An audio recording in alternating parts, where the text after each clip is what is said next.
નમસ્તે વિદ્યાર્થીઓ, ધોરણ 11 સાયન્સ એટલે કે વિજ્ઞાન પ્રવાહમાં આપ સૌનું સ્વાગત કરવામાં આવે છે।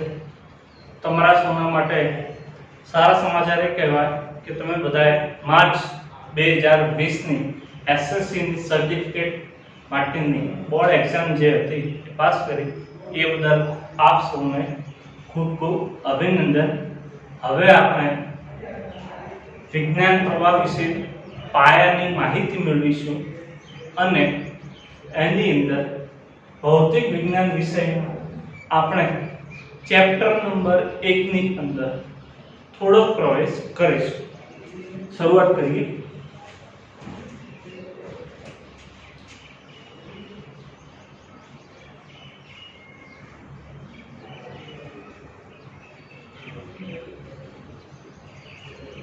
આપણે વિજ્ઞાન પ્રવાહની અંદર ભણીએ છીએ તો જોઈએ પહેલા વિજ્ઞાન એટલે શું।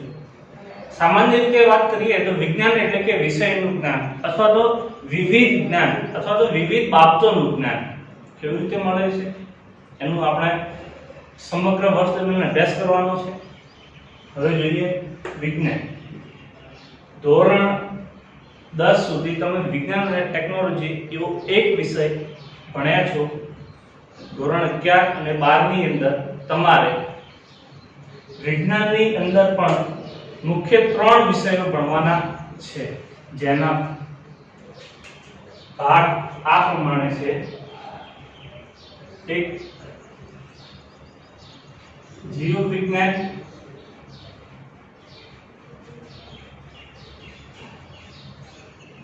બે ભૌતિક વિજ્ઞાન,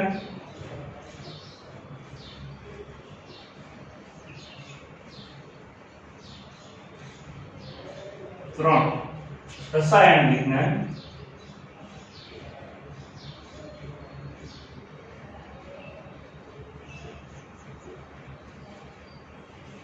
ટૂંકમાં પરિચય લઈએ। જીવ વિજ્ઞાન તો જીવંત વસ્તુઓ, જીવંત પદાર્થો, જીવંત પ્રાણીઓ અને મનુષ્યો એમની સાથે સંકળાયેલું વિજ્ઞાન એટલે જીવ વિજ્ઞાન। ભૌતિક વિજ્ઞાન જીવંત પ્રાણીઓ સિવાય વિશ્વની અંદર બનતી જુદી જુદી ઘટનાઓ, ગ્રહમંડળ, સૂર્યમંડળ, પૃથ્વીના વિવિધ પ્રકારના આવરણો, જુદા જુદા પદાર્થો, તેની બનાવટ, અવકાશીય પદાર્થો, તેની બનાવટ, તેની સંરચના, વિદ્યુત, ઇલેક્ટ્રિસિટી, બરાબર, ચુંબકીય તત્વો, વિદ્યુત અને ચુંબકીય તત્વો વગેરે જેવી ઘણી બધી બાબતો છે એનો અભ્યાસ આપણે ભૌતિક વિજ્ઞાન વિષયની અંદર કરવાનો છે। રસાયણ વિજ્ઞાન જીવિત પશુ, પક્ષી, મનુષ્ય તથા પ્રકૃતિ અને અન્ય પદાર્થો, તત્વો, સંયોજન, મિશ્રણ વગેરે પદાર્થો એકબીજા સાથે કેવી રીતે સંકળાયેલા છે, આપણા વ્યવહારના જીવનની અંદર જુદી જુદી ક્રિયાઓ થાય એ દરમિયાન વિજ્ઞાન આપણને રાસાયણિક રીતે કેવી રીતે મદદરૂપ થાય છે એની ચર્ચા રસાયણ વિજ્ઞાનમાં કરવાની હોય છે, બરાબર છે। હવે આપણે આગળ જોઈશું કે વિજ્ઞાન શબ્દ જે છે એનો ઇતિહાસ શું છે, બરાબર છે। વિજ્ઞાન શબ્દનો ઇતિહાસ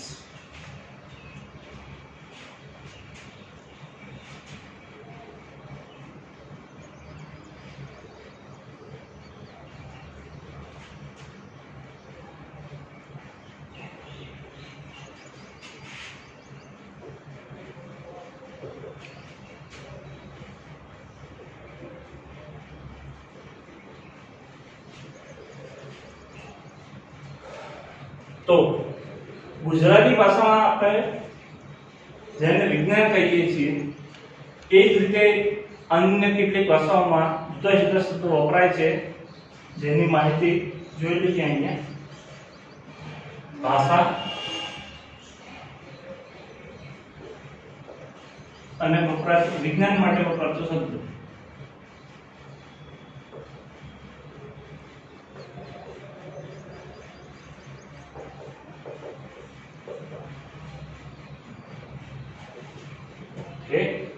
સૌપ્રથમ જોઈએ આપણે ગુજરાતી ભાષા.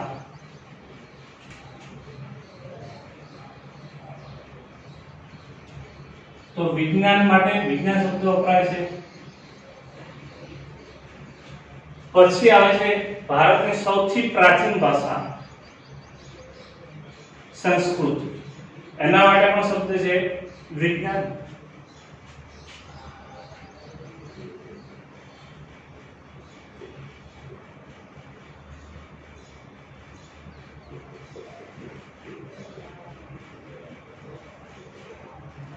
ત્યાર પછી અરબી ભાષા.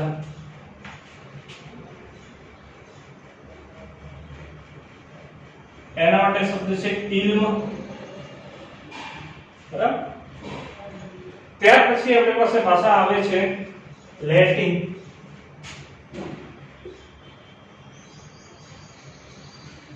એના માટે શબ્દ છે સિન્ટિયા. આમ અંગ્રેજી ભાષા સાયન્સ.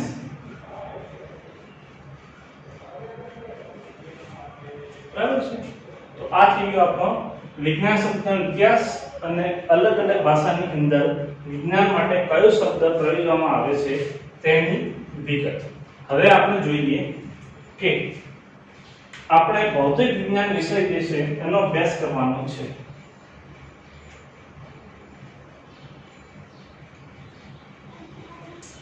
ભૌતિક વિજ્ઞાન એ મૂળભૂત શબ્દ સંસ્કૃત ભૌતિકી ઉપરથી આવેલો છે.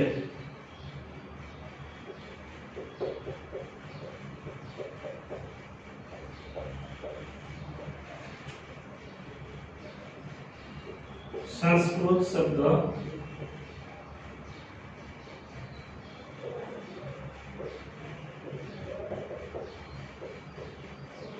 ભૌતિકી ઉપરથી આવેલો છે, જેનો મતલબ થાય છે પ્રકૃતિનું જ્ઞાન.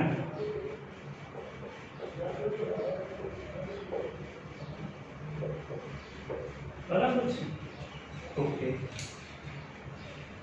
ત્યાર પછી આપણે લોકો ધીમે ધીમે વિજ્ઞાનની અંદર જુદી જુદી પદ્ધતિઓની વાત કરીએ કે વિજ્ઞાનની અંદર કઈ કઈ પદ્ધતિ વપરાતી હોય છે.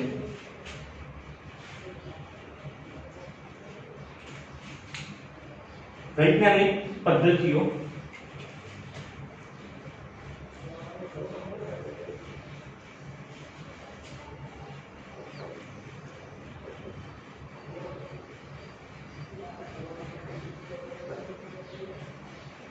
જુદી જુદી વૈજ્ઞાનિક પદ્ધતિઓ જુદી જુદી વૈજ્ઞાનિક પદ્ધતિઓ કઈ છે અને કેટલી છે તે દરેક વિશે આપણે અહીંયા વાત કરવાની છે. સૌથી પ્રથમ પદ્ધતિ આવે છે આપણો પદ્ધતિસરનું અવલોકન.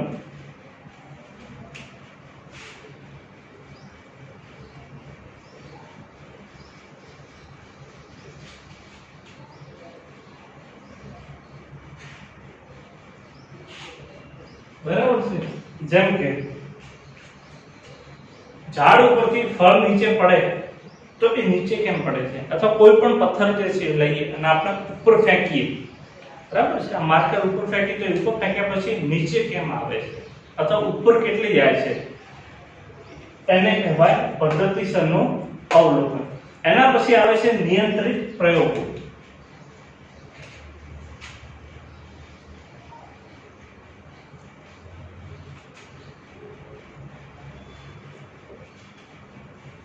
બરાબર છે. એટલે કે શું આપણે માર્કરને ઉપર ફેંકીએ તો માર્કર જ નીચે આવે છે કે અન્ય પદાર્થો જેમ કે પથ્થર એની ઉપર ફેંકવાથી પથ્થર નીચે ઉપર જાય પછી નીચે આવે છે. સફરજન ઉપર ફેંકીએ અને નીચે આવે છે. આ બધી ઘટનાઓ જે છે એ નિયંત્રિત સ્વરૂપની અંદર જુદા જુદા પ્રયોગો કરવામાં આવતા હોય છે, જેમ કે કાપડ. કોઈ કાપડને આપણે ઉપર ફેંકીએ તો એ નીચે આવે છે કે માત્ર ઉપર જ જાય છે, આ બધી બાબતો જે છે એની શ્રેણીને કહેવાય નિયંત્રિત સ્વરૂપમાં કરેલા પ્રયોગો. પછી આવે છે ગુણાત્મક તર્ક.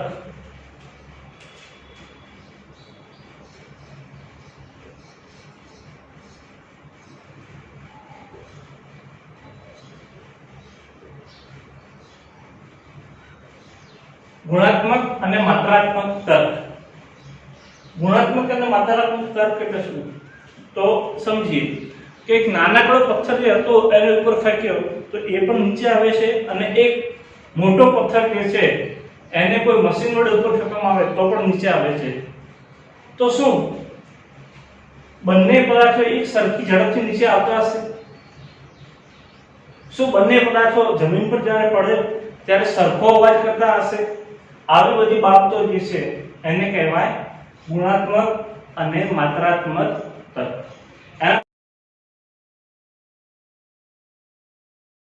એના પછી આવે છે ગણિતિક નમૂના.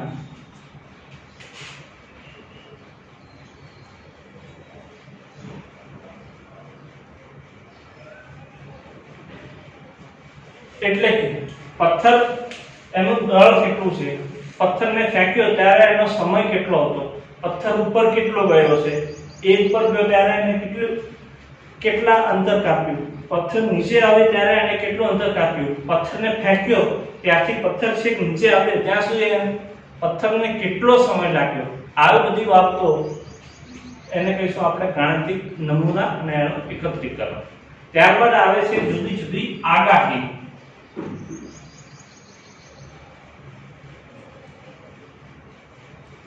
જેમ કે આગાહીની અંદર કહે છે કે ભાઈ પથ્થર જે છે એને ઉપર ફેંકીએ થોડી વારની અંદર પથ્થર નીચે આવી જાય છે, જ્યારે કાપડને ઉપર ફેંકીએ તો કાપડ વધારે ઉપર જતું નથી, ઝડપથી નીચે જાય છે. બરાબર છે? એવી પ્રકારની આગાહી કરી શકાય કે ભાઈ આ પદાર્થ કયા પદાર્થનો છે, વાયુ સ્વરૂપનો છે, ઘન સ્વરૂપનો છે કે પ્રવાહી સ્વરૂપનો છે. અને સૌથી છેલ્લે આવે છે આપણે આગાહી. આગાહી આવી ગઈ સિદ્ધાંતોની ચકાસણી.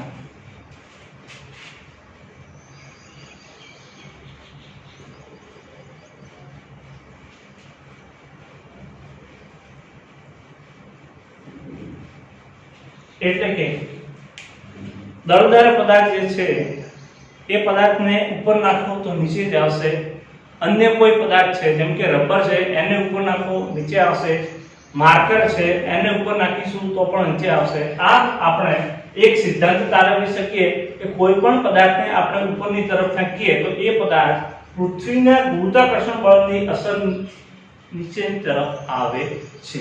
એ એટલે કે આપણે સિદ્ધાંતોની ચકાસણી.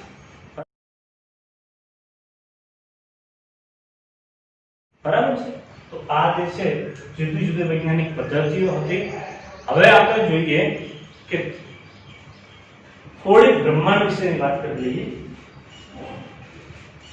ધોરણ 10 માં તમે લોકો બ્રહ્માંડ એવો પાઠ ભણી ગયા છો, તો આપણને બ્રહ્માંડ વિશે કયા કયા વૈજ્ઞાનિકોએ માહિતી આપી એના 4 નામ આવે છે એ જોઈ લઈએ.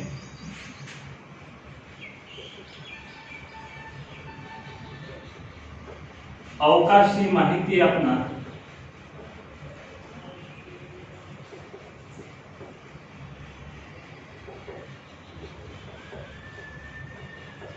વૈજ્ઞાનિકો. અવકાશી માહિતી આપનાર વૈજ્ઞાનિકોનું નામ નીચે મુજબ છે. હવે આપણે જોઈએ અવકાશી પદાર્થો વિશે માહિતી આપનાર અથવા અવકાશની માહિતી આપનાર વૈજ્ઞાનિકો. સૌપ્રથમ વૈજ્ઞાનિક હતા ટાઇકો બ્રાહે.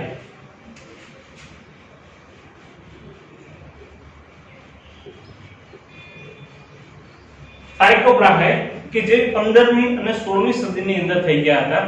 ત્યારબાદના વૈજ્ઞાનિકનું નામ આવે છે જોહાનિસ કેપ્ટલ.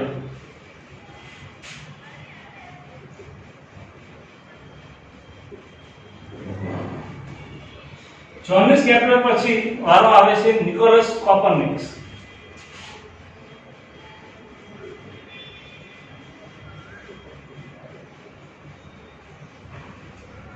નિકોલસ કોપરનિકસ આ એ વૈજ્ઞાનિક છે જેમણે આપણે સૂર્ય કેન્દ્રીવાદ આપ્યો.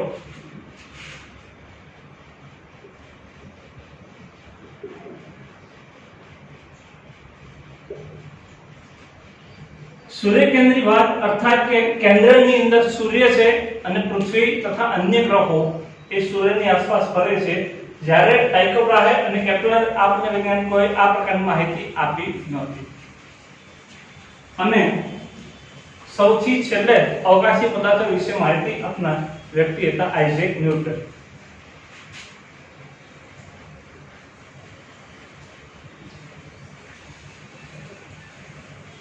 સૂર્ય કેન્દ્રીવાદ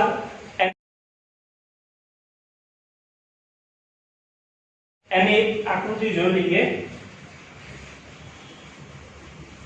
કેન્દ્રમાં સૂર્ય અને એની આસપાસ વિવિધ પ્રકારના ગ્રહો, ઉપગ્રહો ફરતા હોય છે, જેમ કે પૃથ્વી,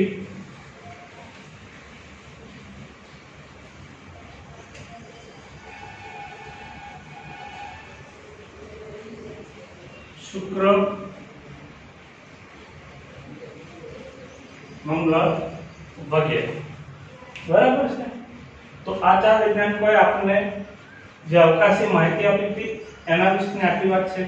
અને હવે છેલ્લી બે વાતો આજના દિવસની કે ભૌતિક વિજ્ઞાન આપણો જે વિષય છે એ ભૌતિક વિજ્ઞાનની અંદર અભ્યાસ કરવાની પદ્ધતિઓ કેટલી.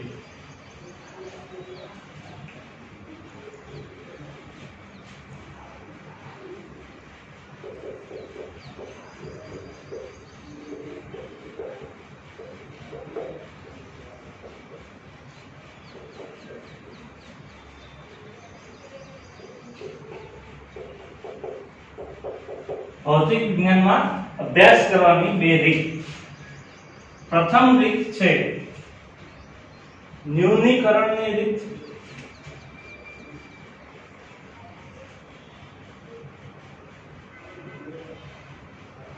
અને બીજી રીત છે એકીકરણ.